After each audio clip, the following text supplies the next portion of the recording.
اور بادشاہ نے حکم دیا کہ اسے میرے پاس لاؤ، میں اسے اپنا مصاحب خاص بناؤں گا۔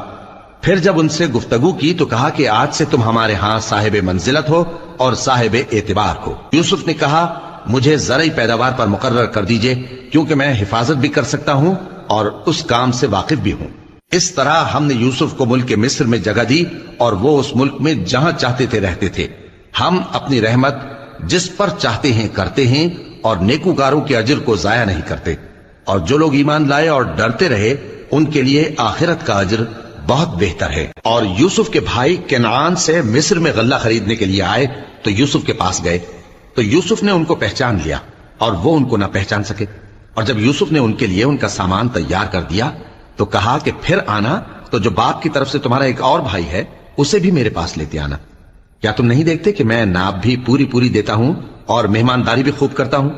اب اگر تم اسے میرے پاس نہ لاؤ گے تو نہ تمہیں میرے ہاں سے غلہ ملے گا اور نہ تم میرے پاس ہی آ سکو گے۔ انہوں نے کہا کہ ہم اس کے بارے میں اس کے والد کو پھسلائیں گے اور ہم یہ کام کر کے رہیں گے۔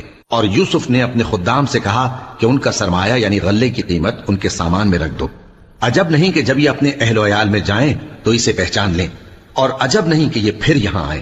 بس جب وہ اپنے والد کے پاس واپس گئے تو کہنے لگے کہ ابا ہمارے لیے غلے کی بندش کر دی گئی ہے، تو ہمارے ساتھ ہمارے بھائی کو بھیج دیجئے تاکہ ہم پھر غلہ لائیں اور ہم اس کے نگہبان ہیں۔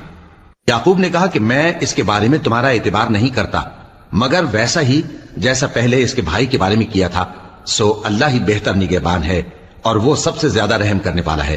اور جب انہوں نے اپنا اسباب کھولا تو دیکھا کہ ان کا سرمایہ واپس کر دیا گیا ہے۔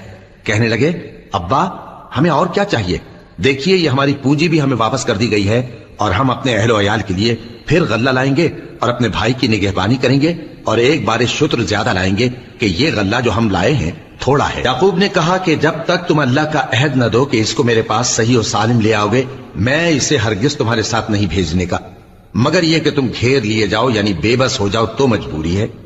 پس جب انہوں نے والد کو اپنا قول دیا تو یعقوب نے کہا کہ جو قول و قرار ہم کر رہے ہیں اس کا اللہ ضامن ہے، اور فرمایا کہ اے میرے بیٹو ایک ہی دروازے سے داخل نہ ہونا بلکہ جدا جدا دروازوں سے داخل ہونا، اور میں اللہ کی تقدیر کو تو تم سے روک نہیں سکتا، بے شک حکم اللہ ہی کا ہے، میں اسی پر بھروسہ رکھتا ہوں اور اہل توکل کو اسی پر بھروسہ رکھنا چاہیے۔ اور جب وہ ان مقامات سے داخل ہوئے جہاں جہاں سے داخل ہونے کے لیے ان کے والد نے ان سے کہا تھا تو وہ تدبیر اللہ کے حکم کو ذرا بھی ٹال نہیں سکتی تھی۔ ہاں وہ یعقوب کے دل کی خواہش تھی جو انہوں نے پوری کی تھی، اور بے شک وہ صاحب علم تھے کیونکہ ہم نے ان کو علم سکھایا تھا، لیکن اکثر لوگ نہیں جانتے۔